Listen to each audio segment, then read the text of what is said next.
Bonsoir. Au nom du Centre de l'Universalité, je vous souhaite la bienvenue à cette conférence du 7 septembre 1984, conférence intitulée « La souffrance » avec Daniel Kemp.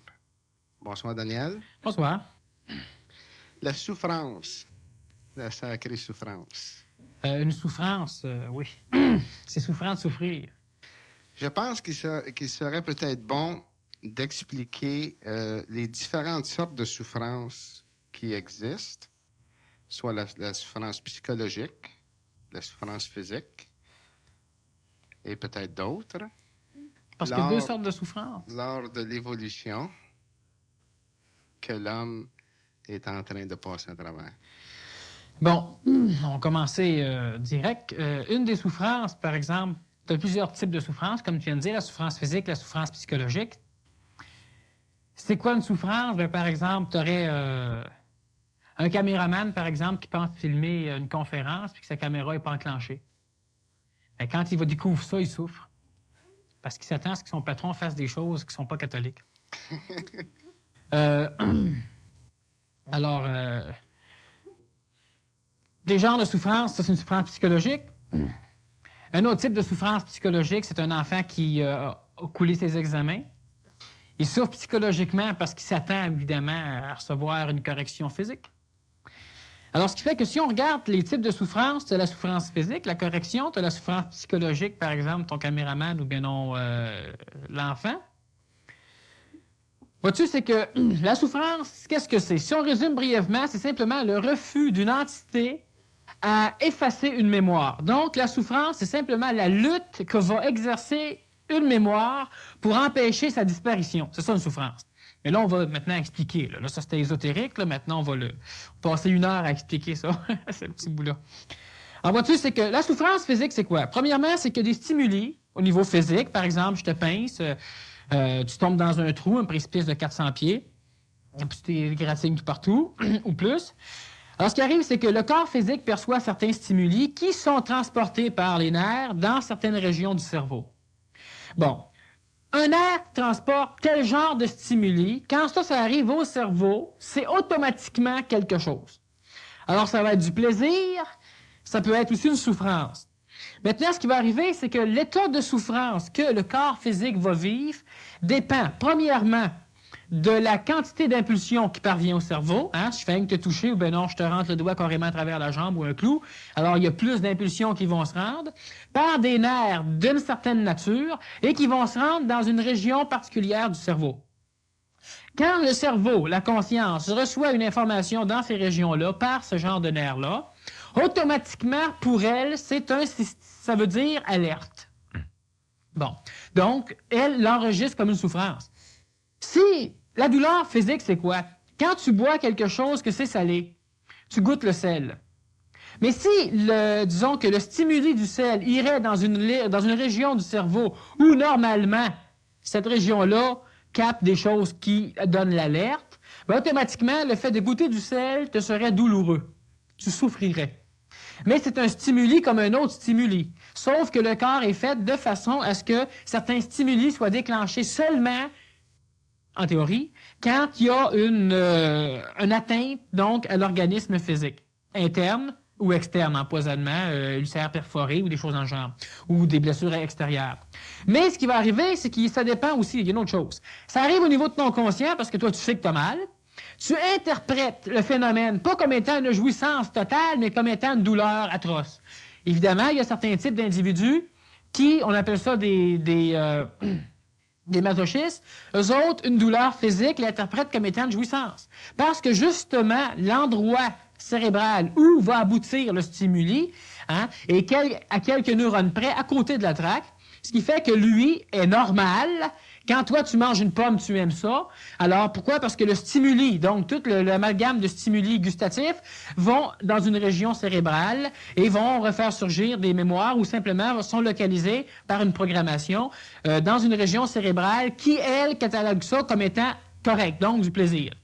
Mais par contre, si ça s'en va dans une région qui catalogue ça comme étant une douleur, bien, le fait de manger une pomme te fait mal.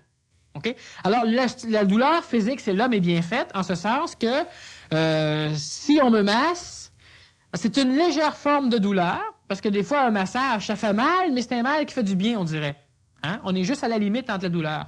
Alors, ce qui arrive, c'est que le cortex, c'est-à-dire que la conscience de l'homme, sachant ce que tu fais, hein, connaissant que tu l'attaques pas, que tu l'agresses pas, mais que tu veux lui faire du bien, ben automatiquement, la programmation consciente de l'homme va faire en sorte que le stimuli douloureux va s'en aller dans une région de la conscience, donc du cerveau, une région qui va analyser ça ou qui va accepter cette souffrance-là comme étant bienfaisante.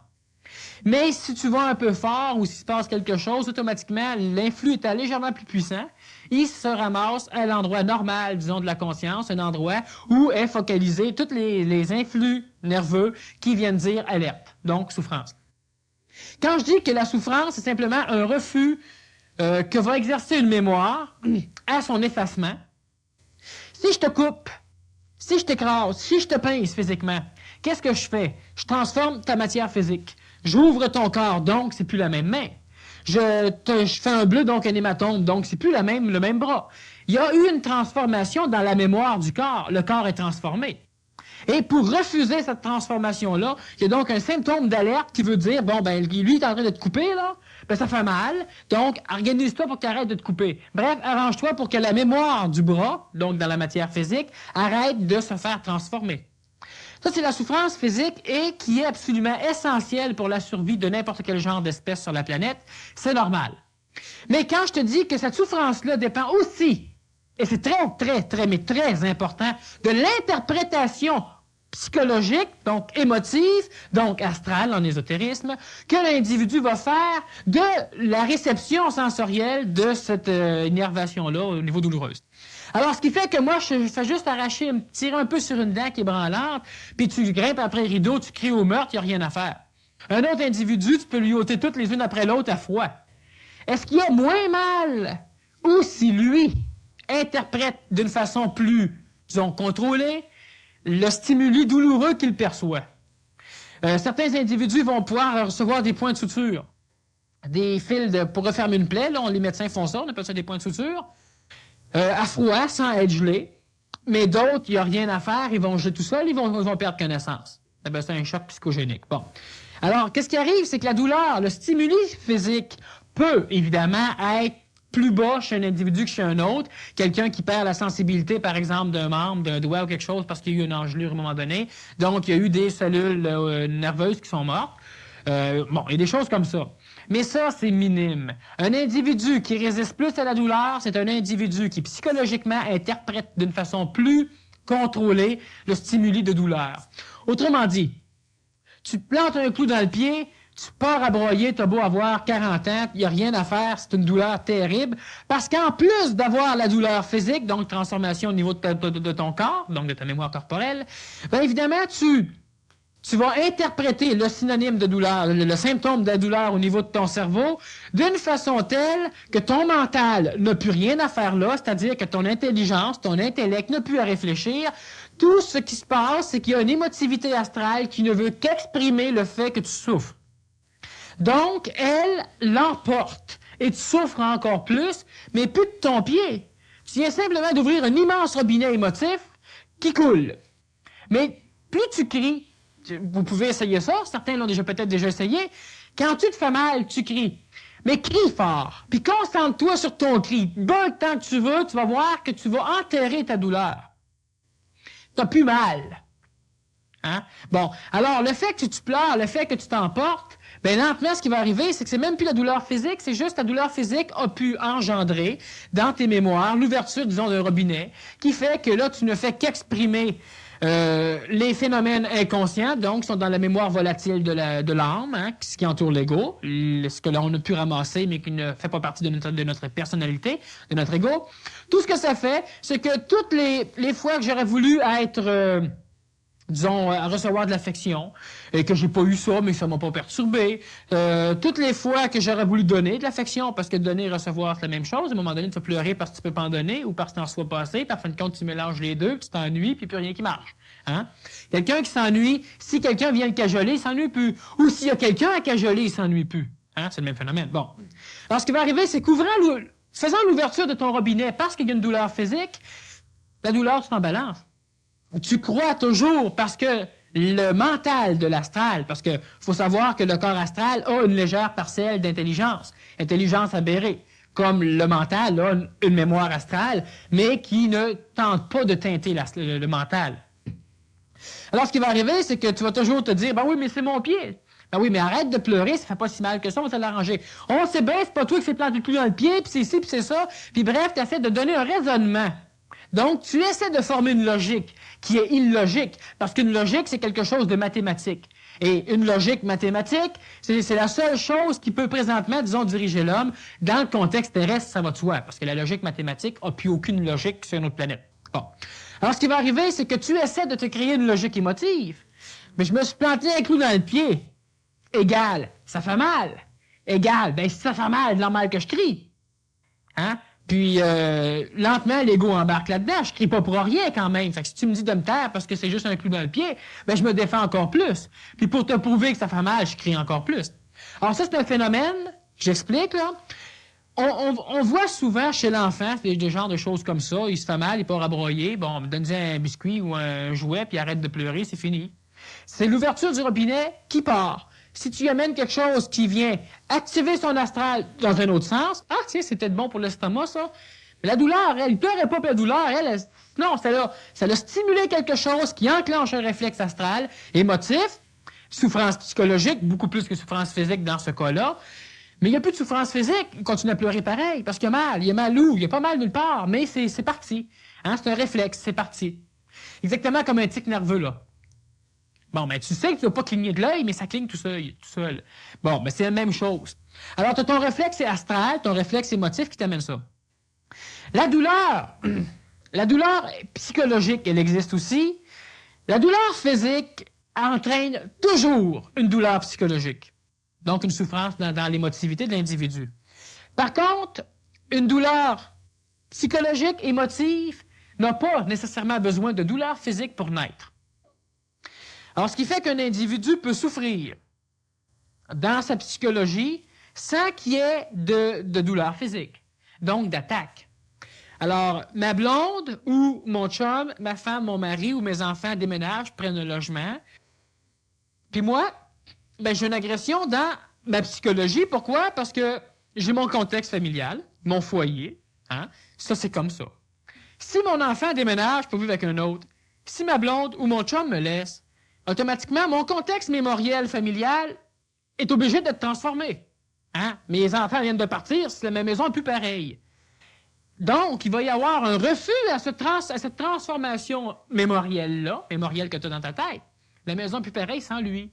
Pourquoi? Parce que tu essaies toujours de le voir dans la maison, puis il n'est pas là. Hein? Donc, il y a une mémoire dans ta tête. Si tu ne l'aurais jamais connu, lui, tu n'auras pas de souffrance. Alors donc, il y a une transformation dans la mémoire psychologique, l'individu n'est plus là.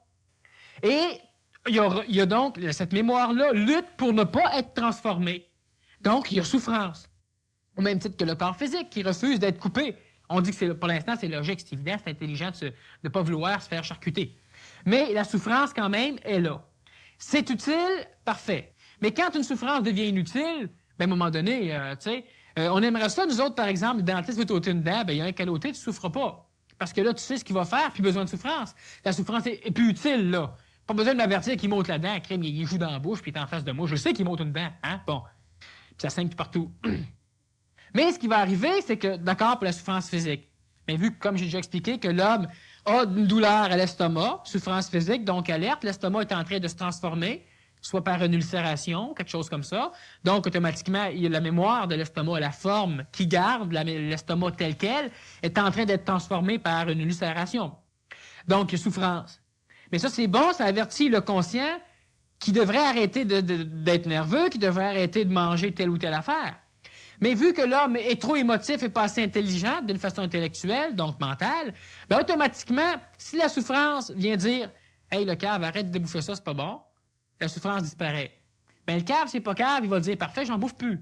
Mais le cave, vu qu'il est cave, il continue d'en bouffer, la souffrance disparaît parce qu'il pense que c'est un passager, il pense que c'est réglé. Donc, la souffrance doit venir, et même quand tu sais que le dentiste ôte la dent, ben faut t'aille mal aux dents pareil. Parce que tu peux pas contrôler ton contexte de souffrance physique parce que t'es pas prêt. Mais la souffrance psychologique, elle, est-ce qu'elle a une raison d'être? Puis c'est elle qui vous fait souffrir. Parce que si on serait au Bangladesh ou encore dans les pays où ils se battent, ben là, on comprendrait qu'il y a des souffrances physiques dans le monde qu'on rencontre. Mais quelle est la souffrance réellement qui mine les sociétés sans souffrance physique? Ben, c'est la souffrance psychologique. Souffrance psychologique, est-ce que la peur est une souffrance psychologique? Non, pas dans l'état natif. C'est une forme d'émotivité. Hein? C'est une lutte qui existe entre un désir et la peur que le désir ne soit pas assouvi. Je désire avoir une auto, donc j'ai peur de ne pas avoir d'auto, donc j'ai peur. Mais quand la peur finit par te hanter sans que toi, connaisses de quoi tu as peur. J'ai peur de la peur. Mais ça, c'est cave. Tu sais pas de quoi tu as peur. C'est ça qui est le problème. Je sais pas, mais j'ai peur. J'ai peur le soir, j'ai peur quand je me promène sur la rue. Ça doit être j'ai peur de me faire attaquer. Mais t'es pas sûr. Cette peur-là commence lentement à devenir une souffrance. Pourquoi? Parce que tout ton être qui, normalement, naturellement, ne devrait avoir peur que quand il y a une stimulation psychologique, disons que la société t'a enseigné, un individu qui te saute dessus, ou un taureau qui te fonce dessus dans une ruelle sans sortie, tu sais, c'est normal, t'as peur. C'est inutile d'avoir peur, mais disons que c'est normal. Mais quand tu sais plus de quoi t'as peur, t'es donc lentement en train de devenir la peur personnalisée. Donc, la mémoire de ton ego psychologique est en train de se transformer. T'es plus toi, crime, t'as peur tout le temps. Vu que tu refuses cette transformation mémorielle-là, t'es mieux de la refuser aussi. Bon, tu vas souffrir de la peur. Mais ça va devenir une souffrance. Là, tu prends les pilules. Ça règle pas le problème, mais en tout cas, ça règle le problème de certains pharmaciens. Bon. Alors, donc, ta peur psychologique, elle, qu'est-ce qu'il faut faire avec? Premièrement, la souffrance psychologique, pardon. Il faudra savoir si elle est utile. Est-ce que la souffrance psychologique, au même titre que la souffrance physique, est un phénomène d'alerte pour avertir l'individu que son corps qui souffre est en destruction ou en transformation? Voilà. Puis c'est important, destruction ou transformation. Il y a certains individus ici qui commencent à se conscientiser d'une façon bizarre, c'est-à-dire qu'on parle, disons, de descente d'énergie, de captation d'une forme d'énergie, de mutation cérébrale ou de mutation psychologique. Mais les deux sont souffrantes. Pourquoi? Parce que la mémoire physique, le corps physique qui est retenu dans une forme mémorielle, parce que tous les jours, on est pareil. Quand on se lève le matin, on se regarde dans un miroir, on se reconnaît. Parce qu'il y a une mémoire qui fait, notre corps est mémorisé, il ne se transforme pas. On appelle ça la génétique aussi, en médecine. Alors, il y a une génétique qui fait que quand on accouche d'un enfant, il ressemble à un être humain. Parce qu'il y a une mémoire qui est la génétique, qui va transmettre un peu de la mère, un peu du père, un peu de la grand-mère, du grand-père, puis des autres contextes familiaux, parce que, bon, il y a 4 grands-pères, 4 grands-mères, puis 8 arrière-grand-mères, 8 arrière-grands-pères, puis bon, etc. Alors, c'est une mémoire, ça, qui fait qu'à un moment donné, on a un enfant qui ressemble à un être humain. Bon. Sauf quand la mémoire est brimée.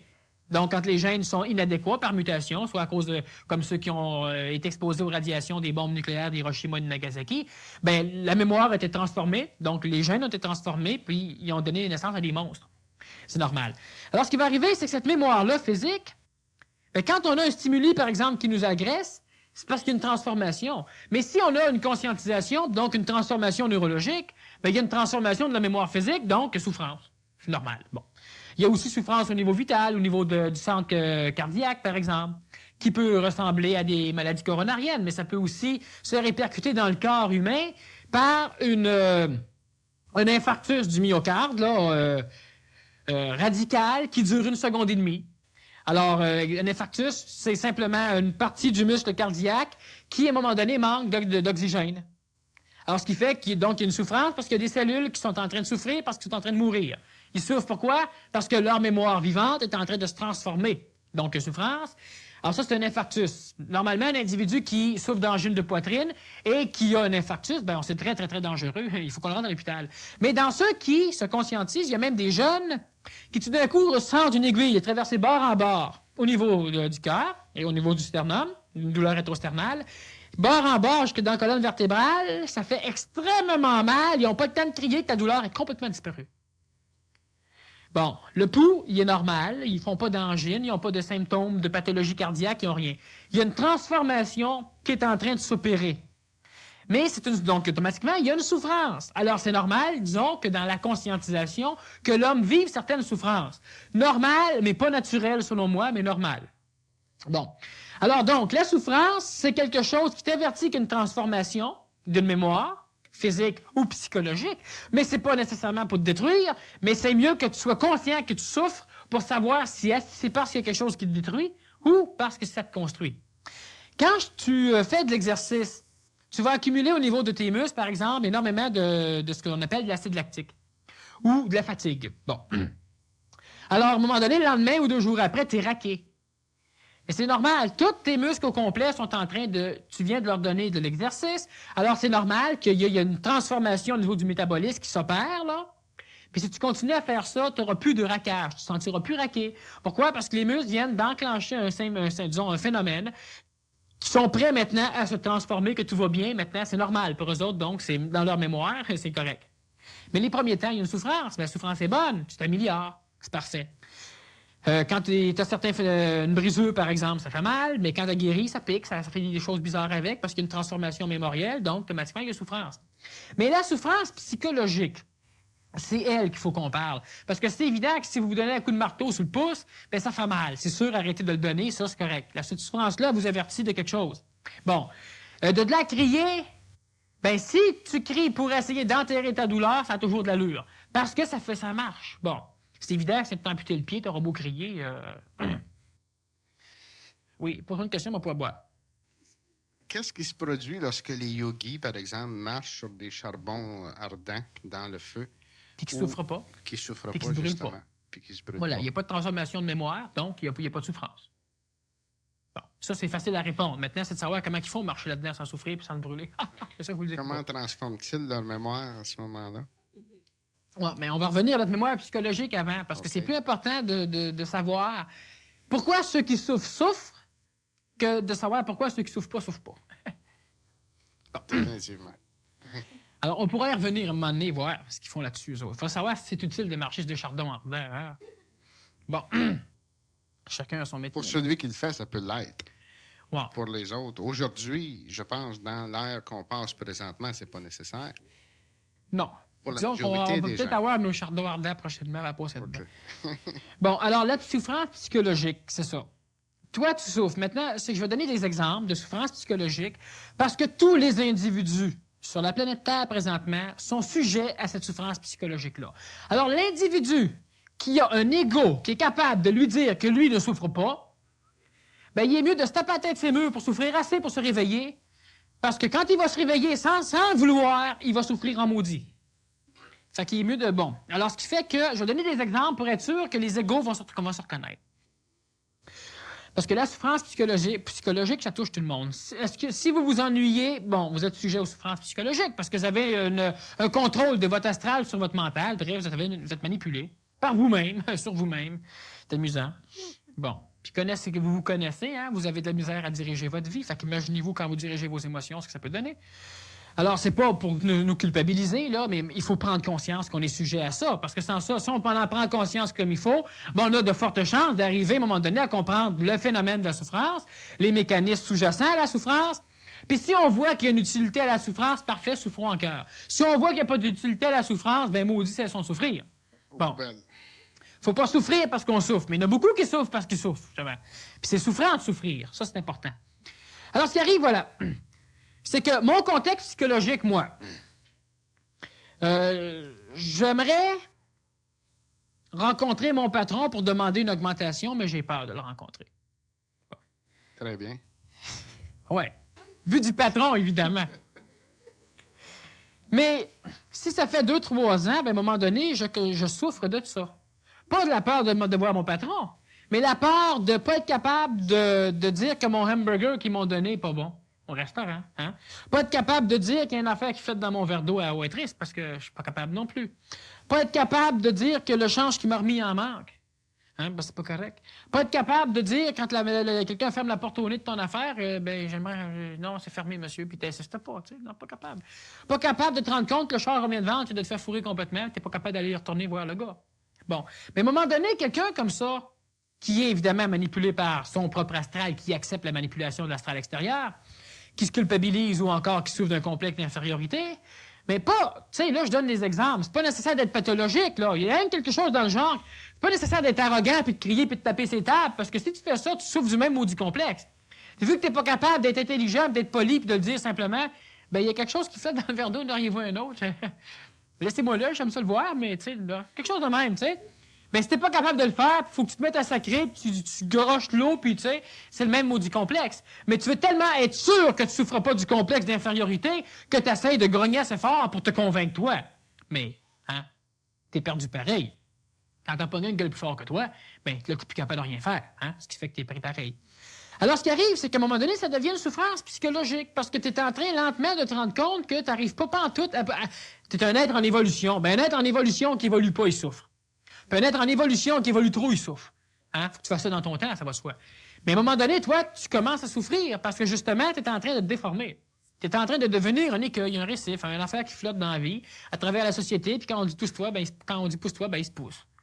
Hein? Puis s'il y en a deux qui disent pousse-toi, ben, il part à broyer puis il s'écrase entre les deux. Tu sais, c'est ça qui arrive. Alors, ce qui fait que, je vais à l'extrême, là, je veux dire, tu sais, mais il faut quand même se voir. Alors, ce qui arrive, c'est que ces souffrances-là, est-ce que c'est utile pour l'être? Est-ce que ça l'avertit de quelque chose? Ou c'est simple, ou ben non, si ce ne serait pas plutôt le symptôme qui l'avertit qu'il souffre. Bonhomme, tu souffres. Ça veut dire, fais attention, tu souffres. C'est la seule alerte que la souffrance psychologique va donner à un être humain. La souffrance physique est bien adaptée dans le corps physique. Elle a été transposée dans le corps émotif. Mais est-ce qu'elle est utile? La souffrance physique te dit, il y a quelque chose sur ton pied. Mais regarde ou tasse-le. Bon, fait que ça protège ton pied. La souffrance physique, réellement, t'alerte, t'avertit de quelque chose, si tu ne l'interprètes pas d'une façon vraiment maladive, là, elle t'avertit de quelque chose pour te faire réagir pour amener ta conscience, ton émotivité ou bien non ton intellect, ton mental, à préserver ta forme physique que tu as absolument besoin.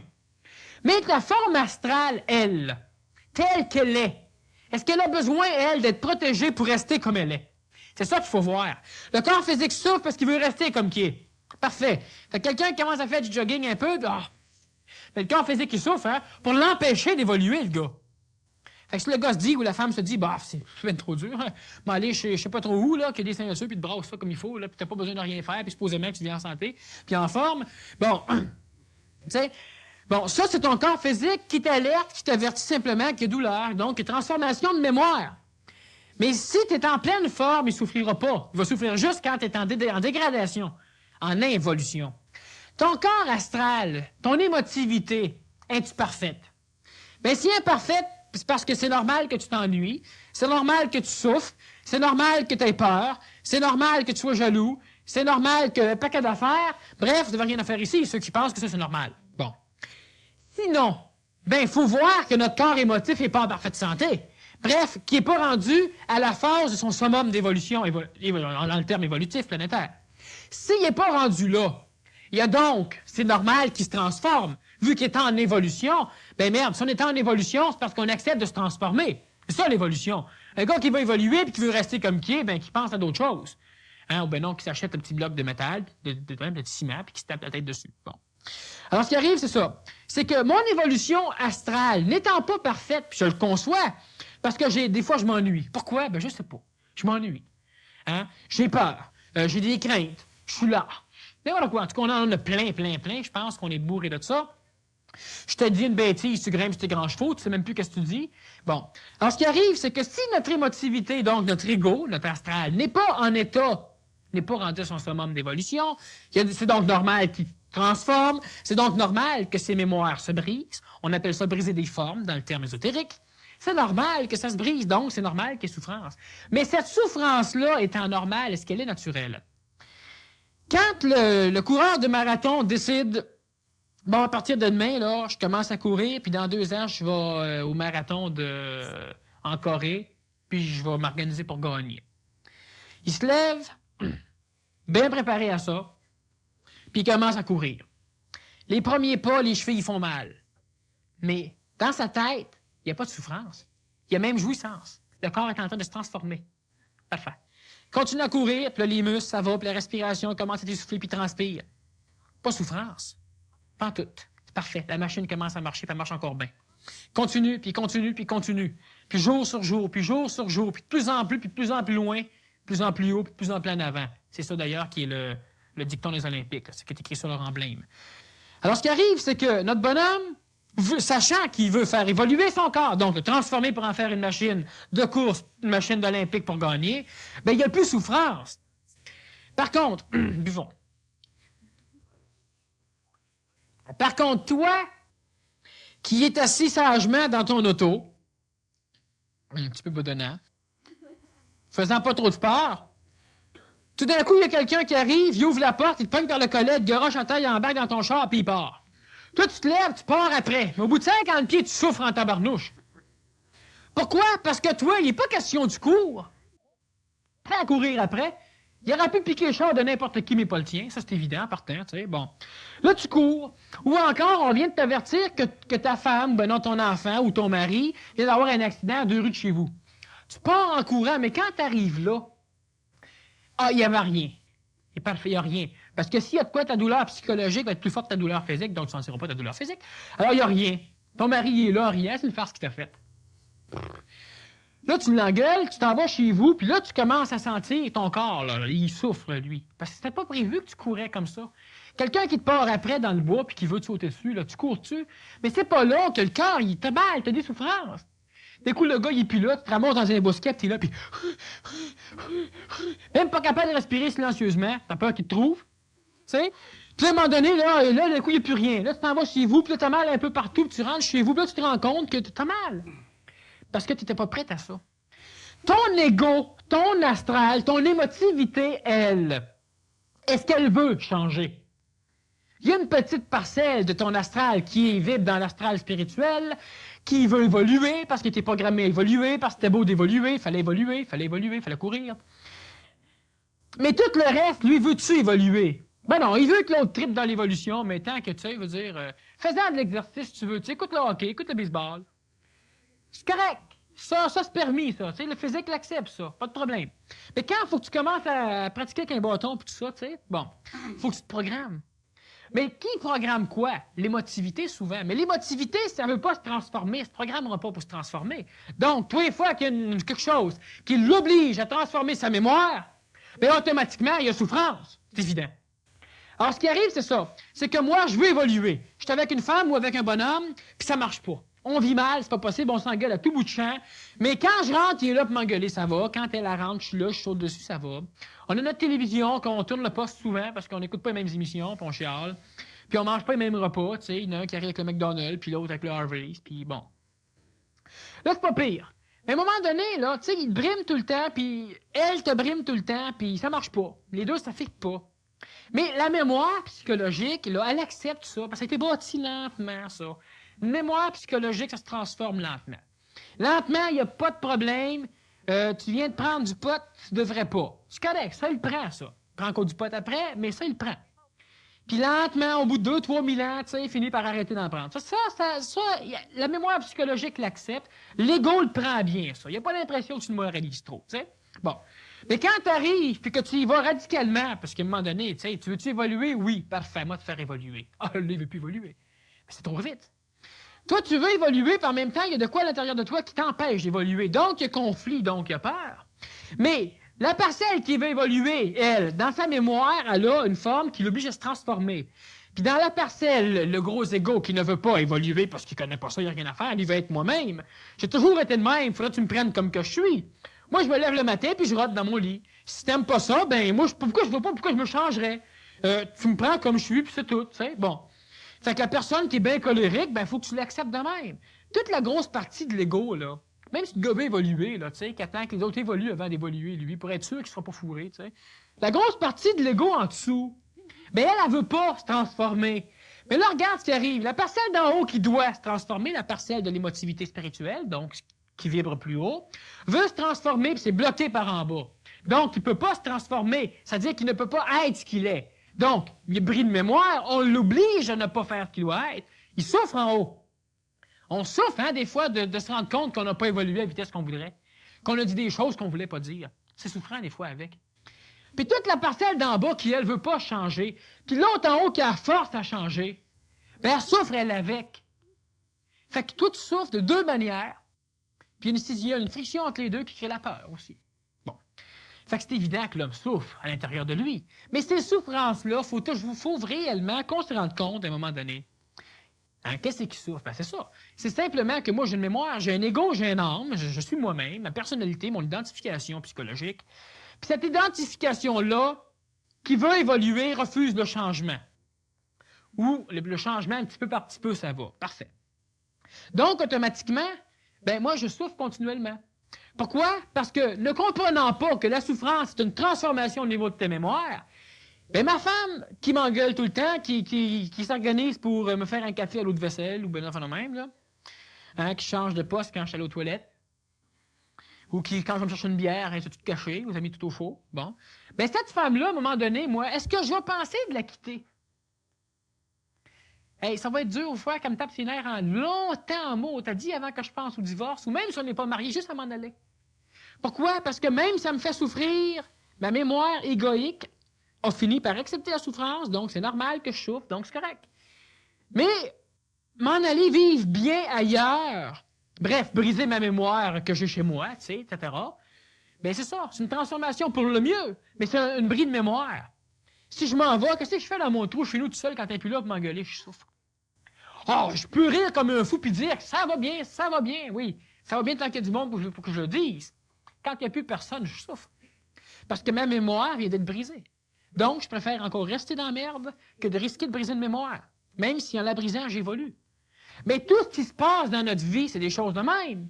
Parce que l'homme, à un moment donné, doit finir par pouvoir, l'homme psychologique, notre émotivité, nos désirs, toutes nos mémoires au complet, bref, notre ego, à l'extérieur du mental, hein, c'est autre chose.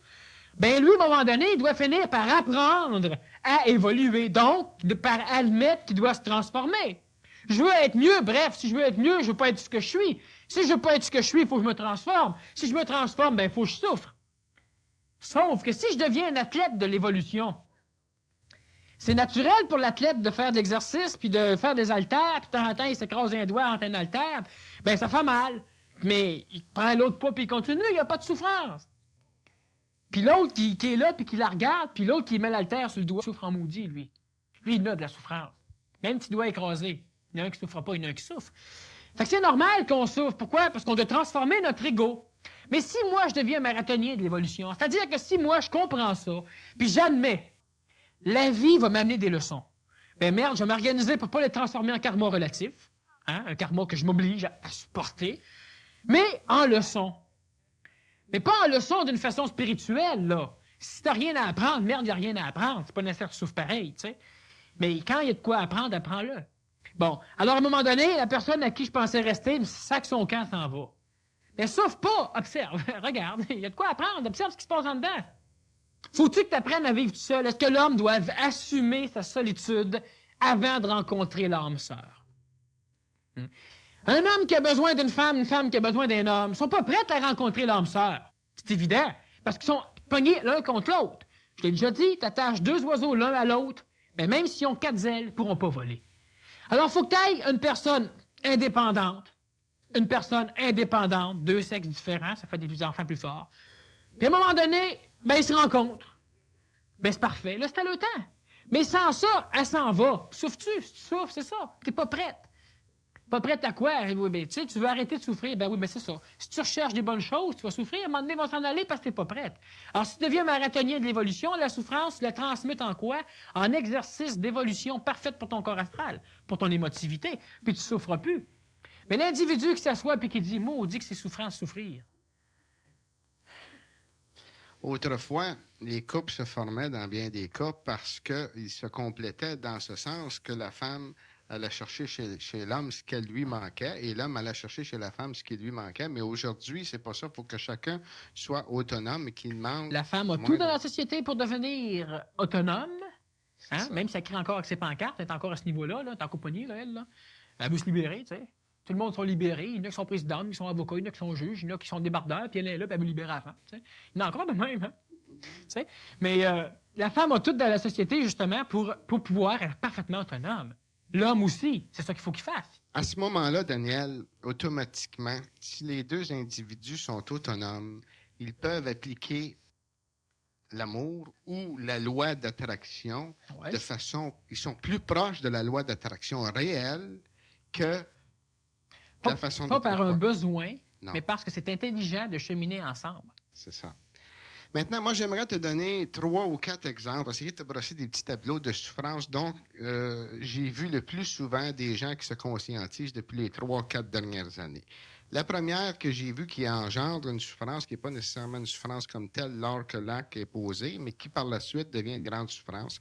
Ce sont des gens qui, haussant leur taux vibratoire, arrivent à un point où ils décident de faire le mouvement, soit laisser la bonne femme ou les enfants, ou soit laisser leur job. Et puis, il y en a que ça prend 2 et 3 ans avant de se replacer de ça. Et ces gens-là, j'en connais qui, dernièrement, ont commencé à se replacer, qui ont retrouvé une autre femme ou bien qui ont retrouvé un autre emploi. Mais pendant ce temps-là, ça a été une souffrance absolument écœurante pour les quelques personnes dont j'ai connu. Et je sais que dans la conscientisation présentement, il y en a énormément. Oui. Alors, pourrais-tu nous parler un peu de ceci? Bon. Puis après ça, j'ai 2 autres exemples à te donner ou 3 autres, si on va avoir le temps. Oui. Bon, premièrement, c'est une chose qui est sûre, c'est qu'un individu, OK, qui lâche tout d'un coup. La majorité des individus que tu parles, c'est des individus qui, après avoir reçu une dose d'énergie un peu plus forte, sont rentrés chez eux. Là, ils pensaient être conscientisés. Ou ils avaient vu plus clair. Ils étaient dans un état vibratoire qui n'était pas le leur, qui était celui du conférencier ou celui encore de celui qui organisait un séminaire, par exemple, chose de même.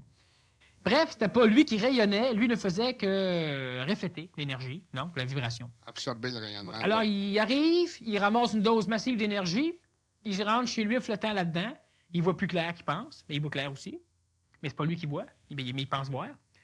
Puis là, il décide là, que ça serait bien correct que ça, on finisse ça là.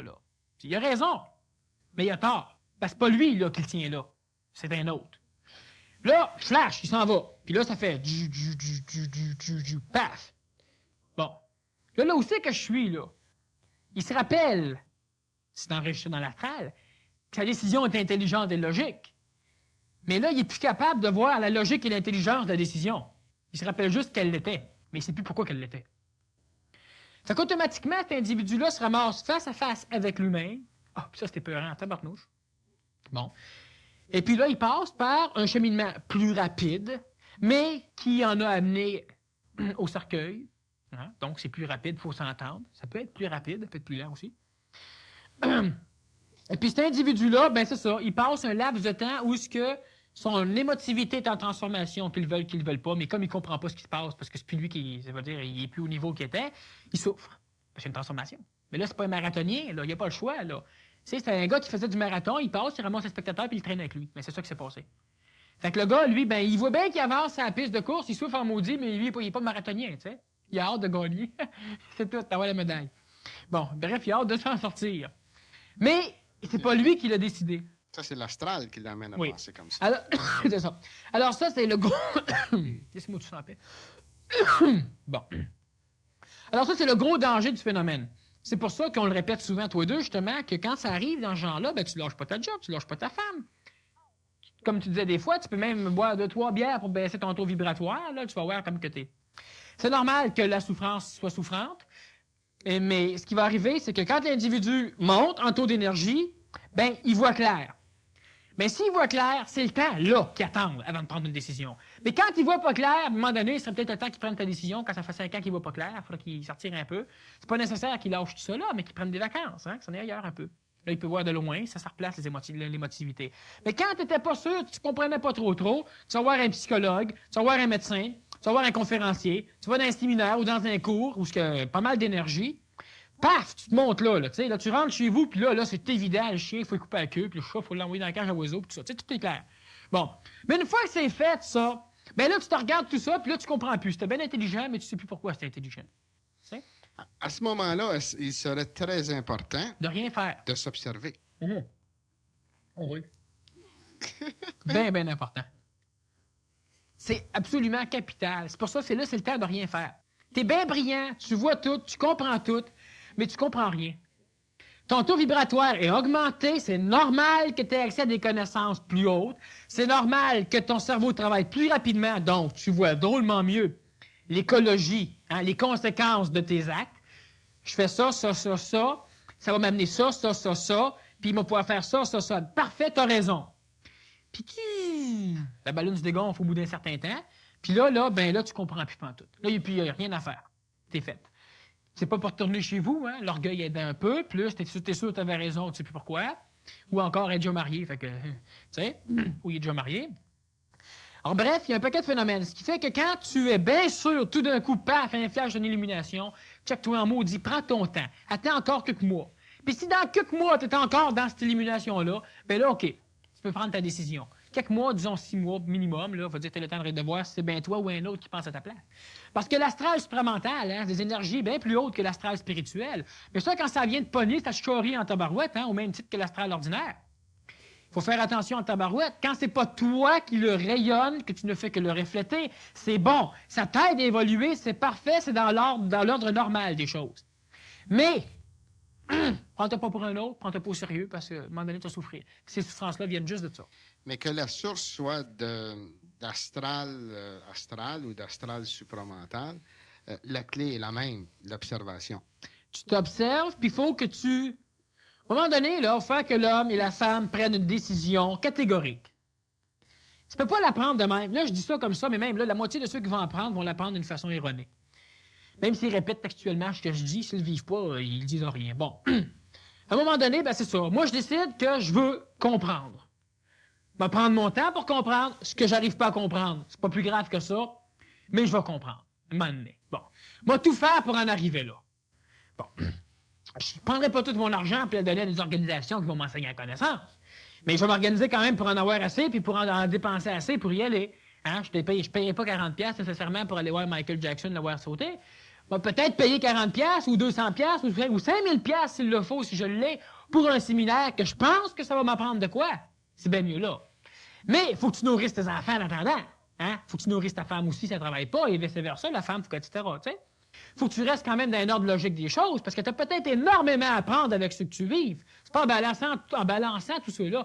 Eux autres, ils me nuisent parce qu'ils me mettent en colère. Ouais, parfait. Tu as ce qu'il faut pour apprendre, c'est quoi la colère? Fait que si tu balayes tout ça, tu mets dehors tous les mensonges, tu mets dehors la vérité avec. C'est pas parce que tu as ramassé un morceau de casse-tête de vérité que tu as possèdé la vérité. Tu sais, bon. Alors, ce qui fait, c'est que... C'est très important dans un cas comme ça, je pense, Daniel, de ne pas partir, s'il y a toujours lieu de partir, avant de ne plus avoir de colère. Exactement. Bon, ça, c'est bien important, parce que la vie est là pour t'enseigner des choses. Toi, tu veux apprendre à faire de la télépathie. La vie veut te montrer comment faire pour plus souffrir. Bon. Fait que toi, tu souffres comme un bon parce que tu ne réussis pas à être télépathe. Bon. Quand la vie change d'idée, elle dit, bon, OK, on va montrer comment être télépathe. Toi, tu veux apprendre d'autres choses. Tu changes, là. Alors, c'est ça qui arrive tout le temps, c'est ça. C'est que quand tu as quelque chose, un événement, il n'est pas là pour t'enseigner de quoi, l'événement. Mais toi, sois donc intelligent, puis apprends donc de quoi t'enquêtes dans l'événement. C'est ça, il faut que tu fasses. Il n'y a pas d'événement qui va t'enseigner quelque chose. C'est pas qu'il y a une brique qui te tombe sur la tête. Ah, ça, il y a quelque chose à apprendre là. Oui, check donc dans les airs quand tu passes à côté d'une construction. C'est ça que tu as à apprendre là, tu sais. Faut pas virer fou non plus. Mais si tu t'observes, justement, pourquoi que toi, tu n'as pas vu la brique? Pourquoi tu n'as pas été assez intelligent pour pas savoir une brique sur la tête? Parfait, tu as posé la question, maintenant oublie tout. Mais observe les occasions de même. Tu ne souffres pas le temps que tu fais ça, il n'y a pas de souffrance. L'homme, il n'est pas bâti pour souffrir. Hein? Je ne dirais pas pourquoi il est bâti pour rien, il y a de quoi faire, il le fait, puis c'est tout. C'est parfait, on n'en parlera pas trop. Mais une chose qui est sûre, c'est qu'il n'est pas fait pour souffrir. Sauf que l'homme apprend énormément en souffrant pour différentes raisons de sa démarche. Hein? Puis à un moment donné, l'homme ou la femme devait arrêter de souffrir. Fait que quand on prend des décisions, qu'on devient des marathoniens de l'évolution, ça ne veut pas dire qu'on se garage dans une librairie, qu'on s'ouvre toutes des librairies ésotériques pour lire. Non, sauf que ce qui va arriver, c'est qu'on va commencer à voir un peu plus les phénomènes qui se passent en nous autres comme étant des phénomènes pour nous perfectionner. Tu sauves certaines lacunes. Bon, ça veut dire quoi? C'est ça, change une lacune. Bref, essaie de voir ce qui se passe. La souffrance faisait rien que t'avertir de ça. L'homme va arrêter de souffrir quand l'homme ne souffrira plus. Ce que tu dis, je pense qu'il y a beaucoup de gens qui sont portés à être d'accord avec toi quand tu dis que l'homme ne devrait pas souffrir. Mais par expérience, à venir jusqu'à date, le passé, c'est le passé, mais par expérience, les gens qui ont cheminé dans l'évolution, en partant par le Nazaréen, ont tous connu des grandes souffrances. Oui, parce que c'est pas évolué comme on l'est nous autres. Non. Mais un jour, il va falloir que ça devienne facile. C'est évident. Mais à date, l'expérience... Tous ceux qui ont souffert pour nous autres, là, pour transmettre dans un code génétique un corps plus fort, plus mieux, puis qui ont transmis des connaissances d'apprentissage qui font partie de la mémoire planétaire puis de la mémoire individuelle des individus, bien, tous ceux-là, ils ont souffert juste pour nous montrer qu'il fallait qu'on souffre encore. Tu sais, c'est à un moment donné, tabarouette, c'est normal que l'homme ait un corps meilleur, que l'homme ait un cortex cérébral plus en forme, que l'homme ait des connaissances à l'âge de 14 ans qu'un individu, il y a 300 ans, prenait 75 ans à obtenir s'il vivait jusque-là. C'est normal. L'homme bâtit la base de sa vie sous le sommet de la vie des autres, puis c'est normal. Bon, mais si l'homme, il passe son temps à répéter les affaires qui sont passées dans l'ancien temps, moi, je passe mon temps à dire « aimez-vous les uns les autres ». J'ai pas encore compris que l'homme n'était pas prêt à comprendre ça. Ben, j'ai beau le répéter, il fait 2000 ans qu'on le répète, on l'enseigne de force à ceux qui ne le comprennent pas. Bon, alors ce qui fait qu'à un moment donné, ceux qui ont souffert, qui ont passé par là, c'était normal. Parce que le corps physique que l'humanité à l'époque pouvait leur donner pour venir sur la Terre, ben c'était un corps physique qui avait beau être le plus évolué de l'époque, ben il valait pas les corps physiques qu'on a là. Il a fallu qu'eux autres les transforment, donc souffrent, pour arriver à pouvoir les transformer sans souffrance, donc à implanter dans la mémoire génétique, mémoire vitale, mémoire mentale, mémoire astrale, implanter le phénomène de mutation, une chose normale. Donc, il n'y a plus de souffrance, il y a souffrance quand tu n'évolues plus. À ce moment-là, ce qui te force à évoluer sans souffrir. OK, j'arrive à mon deuxième exemple de souffrance qui se produit lorsqu'un individu est rendu à la phase de communiquer avec son ajusteur de pensée. À plusieurs reprises, j'ai discuté avec des gens ça faisait un bout de temps qu'ils cheminaient. Et puis, lorsque l'ajusteur de pensée dit de ne pas faire cela et qu'ils le font pareil, ils ressentent que c'est pas ça. Ouais. Par exemple, je vais donner un exemple concret. Disons qu'une personne, par exemple, est en groupe et puis il y a quelque chose à dire et puis ne sachant pas d'où provient la source de ce quelque chose à dire. Il vient pour dire quelque chose, le justeur de pensée dit non. Dans sa tête, ça dit non, tu ne l'as pas. Pourquoi? Ben, c'est pas le temps. Pas en faire à le dire. Puis le gars, il pense que lui, il est correct en le disant. Parce qu'il aurait raison en le disant. Même s'il aurait raison, qu'il ait raison ou tort, ça n'a aucune espèce d'importance lorsque tu t'es rendu au niveau où tu pratiques cette communication-là. Puis là, à un moment donné, tu oublies tout ça, puis là, il te laisse aller, puis il te dit pas le nom, là, puis là, tu pars, puis tu parles. Là, lorsque tu as fini de parler, puis tu sors de la pièce où tu t'en vas, là, tu as un down et je pense que c'est une très, très grande souffrance qui est, on sait aujourd'hui, pour pas anéantir, mais pour mater l'ego de façon à ce que l'esprit qui est dans l'ego, l'énergie qui est dans l'ego puisse transpirer et prendre... Tu as donné la réponse dans la question. Là. Continue, là, puis j'aurai plus besoin de répondre. Bon, alors je prendrai la moitié de ta paye de conférencier ce soir. Mais pourrais-tu élaborer, là, disons que j'essaie de donner un exemple, Daniel, là, parce que c'est une souffrance, qui est complètement... Bien, pour l'individu, à ce moment-là, il ne sait pas qui souffre, il ne sait pas que c'est son ego. Mais il connaît des downs absolument terribles. Dans certains cas, ils ne sont pas capables de bouger, ils ne sont pas capables de pleurer, ils ne sont pas capables de rentrer dans un bar, ils ne sont pas capables de conduire leur voiture, ils ne sont pas capables de rien de ça. Ils n'ont jamais connu ça. C'est une souffrance dont l'humain qui n'a pas évolué, qui n'est pas rendu c'est une souffrance égoïque, c'est une souffrance de l'astral. Oui. C'est l'ego qui souffre. C'est ça. Bon. Jusqu'au temps qu'ils comprennent ce qui s'est produit habituellement. Bon, parfait. Mais il n'y a rien là. Quand tu es rendu à pouvoir faire quelque chose, puis que ton pseudo-ajusteur de pensée vient de parler, si tu as un mental en masse développé pour qu'il puisse discerner, lui, la forme d'énergie qui vient de l'astral, la forme d'énergie qui vient d'une énergie supramentale, il n'y a plus de problème. Ton mental, là, c'est toi. Okay? Pour l'instant. À un moment donné, tu vas devenir d'autres choses que le mental. Présentement, on est plus astral que mental, mais à un moment donné, tu vas devenir mental. Bon, tu auras des émotions pareilles, sauf que les émotions ne perturberont pas ton schéma mental. Ce qui va arriver simplement, c'est que si moi, je te dis, fais-le pas, toi, tu es un homme, tu te mets à réfléchir, puis tu te dis, bon, non, je pense que ça a du sens. Il m'a donné un conseil, mais ça a du sens. Je le fais pareil. Si tu le fais pour ton orgueil, bien, si c'était une forme d'énergie supérieure à ton orgueil, bien, c'est évident que tu vas faire une gaffe. Bon, elle ne te punit pas, il ne se passe rien. Parce qu'il y a une canalisation d'énergie en toi qui peut être, disons, une transformation style ajusteur de pensée. Puis toi, si tu fais quelque chose d'autre, bien, l'énergie descend d'une manière tout croche. Puis ce qui va te donner la sensation de souffrance, d'épuisement, ou etc. Bon. OK, une canalisation, puis une perte d'énergie inutile. C'est pour ça qu'il ne fallait pas le faire. C'était pas parce que c'était pas parler. Parce que l'énergie de la parole, c'est quoi? Le mot, il n'est pas en énergie. Hein? Si tu penses un mot, puis quand tu penses en anglais, bien, ça sort en anglais direct, tu ne penses pas en anglais là. C'est un des phénomènes mémoriels qui n'ont aucun rapport avec la parole, sont en dedans. C'est un des phénomènes énergétiques que tu transposes sous forme de parole en anglais, en juif, en arabe ou en français. Bon, OK? S'ils pensent pas, ça parle de même. Bon.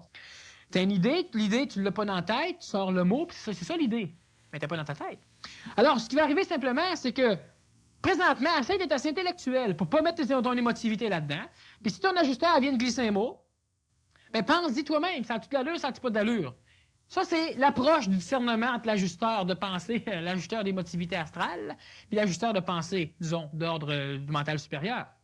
Mais tant que tu le sais pas, tant que tu n'es pas toi-même ton ajusteur de pensée, disons, là, tu n'es pas en communion avec, ben, c'est à ton mental de déterminer ce qu'il y en est puis ce qu'il n'y en est pas. Puis tu vas faire des gaffes, ça, on s'en fout. C'est pas des grosses souffrances, réellement. Tu t'épuises, tu prends un break, tu dors un peu. Tu ne le répètes pas une deuxième fois. C'est assez fort pour oui, ne parfait. plus jamais le répéter. C'est ça. Mais tu te surveilles. Mais c'est encore mieux que tu souffres par l'ajusteur de pensée que de souffrir par ton émotivité astrale. Parce qu'à un moment donné, tu devrais dire telle chose. Tu le dis, ça marche. Ah, c'est au bout. Tu devrais dire telle affaire. Tu le dis, ça marche. C'est au bout. Tu devrais tuer ta femme. T'as tué, ça marche plus. Plus au bout. Tu sais, faut que tu fais ça. Tant que l'homme n'est pas rendu à pouvoir discerner si c'est le Dieu du ciel ou le Dieu dans les cieux qui parle, ben l'individu, il est bien mieux de rester un individu un peu plus mental, puis de raisonner lui-même. Mais s'il faut que je le dise, parce que crime, je suis en conférence, puis le monde applaudit tout, puis tu sais, c'est ton ego qui parle, ben si ton ego veut dire de quoi, ben que ce soit un ajusteur astral ou un ajusteur mental qui te parle, fais-le pas. C'est ton ego qui veut le faire pour le fun. T'sais? C'est juste ça, il faut que tu regardes. Qui c'est qui va souffrir, c'est l'ego. Ben, c'est qui a détourné le phénomène, c'est l'ego. Si je le fais, moi, il y a des choses, des fois, que je dis pas. On me force à le dire, puis quand l'individu, l'intervieweur, me force trop à le dire, ben, j'ai fait plaisir, je le dis. J'y compte un paquet de menteries. C'est tout. Bon, après ça, on vient me voir, puis on me dit, ouais, mais t'as dit telle affaire. Ben oui, c'est ça, j'ai dit ça. Ben, c'est tout. Je disais ça à lui. Il m'a remarqué que je voulais pas le dire. Non, c'est vrai, tu voulais pas le dire. Ben, c'est ça, je l'ai pas dit. Et pourquoi t'as dit ça? Ben, parce que il va rien comprendre. Ben, il faut que je le dise. J'ai dit n'importe quoi. Tu sais, ça y apprendra. Bon. Sauf qu'à un moment donné, c'est ça, tu sais, c'est pas pour mon ego. Par contre, lui, flatte mon ego. Hein? Ah, dis-le donc. Pourquoi? Parce que tu le sais pas? Ben non, voyons donc. Le monde ici sont capables de comprendre ça. Peut-être, mais toi, t'es pas capable. Bon, je suis pas pour y dire. Tu sais, il y a des phénomènes, des fois, là. Je te donne des exemples. Bon, mais si je suis égoïque, ben le monde va penser que je le sais pas, ou il y a un paquet de bebelles qui va se passer. Puis là, on parle évidemment d'individus qui sont rendus à un certain niveau. Ben c'est ça. C'est les derniers matages de l'ego. Mais si tu es un marathonien d'évolution, tu ne souffriras pas plus. Tu vas t'écraser dans ta chaise, tu vas regarder ce qui se passe, tu vas étudier ce qui se passe, puis c'est parfait. Tu es content parce que tu es en train d'apprendre des choses. Tu sais? Tu es content après que c'est passé, parce que oui, mais si tu comprends l'étape de la souffrance, c'est une transformation mémorielle, tu risques d'être content pendant. On va dire que tu es un masochiste de l'évolution, puis ça va être vrai. À date, Daniel, dans l'évolution, justement, c'est ça. Merci. Le partage égal. À date, dans l'évolution, ce sont les moyens que les autres plans ont utilisés afin que l'homme puisse comprendre. T'expliques à ton enfant de ne pas traverser la rue, il va se faire frapper. Puis il traverse la rue pareil, tu lui donnes une fessée. Il souffre, mais il traverse pas la rue, il reste vivant. Puis à un moment donné, ben là, l'enfant, il ne faudra pas qu'il se donne des fessées lui-même quand il va traverser la rue. Hein? Mais c'est ça que l'homme fait. L'homme, il a fallu qu'il apprenne à souffrir, mais c'est tellement mémorisé dans le code génétique de l'homme que l'homme doit souffrir, que l'enfant naissant souffre de son physique déjà, il ne sait pas pourquoi, mais il souffre. Puis dans l'éducation, puis dans ses mémoires de réincarnation pluralitaire astrale, émotive, psychologique, ben, automatiquement, l'individu a ancré en lui, dans une mémoire de style génétique, physique ou astral, la souffrance. Puis l'individu, ben, souffre, puis il ne sait plus pourquoi, puis on finit par penser que c'est aussi normal de souffrir que de respirer. Non, c'est plus normal de respirer que de souffrir. Puis à un moment donné, ben, l'individu qui comprend, ben, avant, moi, je souffrais juste quand quelqu'un arrivait, puis il me contredisait, puis ça me faisait souffrir. Puis aujourd'hui, ben, j'en souffre plus. Pourquoi? Parce que ton contexte mental a changé, ton phénomène d'interprétation a changé, puis tu ne souffres plus. Mais l'événement est le même. Pourquoi qu'avant, tu souffrais devant un événement, puis maintenant, quand l'événement est le même, tu ne souffres plus? C'est parce que ce n'était pas nécessaire que tu souffres avant. Maintenant que tu as compris, que tu as transformé certaines choses, tu as accepté que ta mémoire se transforme, tu ne souffres plus. Bien, c'est ça. C'est normal de souffrir. Normal dans le sens de la normalité. C'est normal, tout le monde souffre. Mais c'est pas naturel. L'homme, présentement, n'est pas équipé pour souffrir, c'est pas vrai. Sur ceci, on termine la première partie. Pour la deuxième partie, nous avons des distribuer des petits papiers. Vous pouvez poser vos questions. Maintenant, je vous demanderai de bien écrire vos questions afin que je puisse les lire correctement. Pour le bénéfice de ceux qui viennent pour la première fois, j'aimerais vous rappeler que nous avons une promotion qui consiste en ceci. Lorsque vous achetez votre billet pour vendredi prochain, la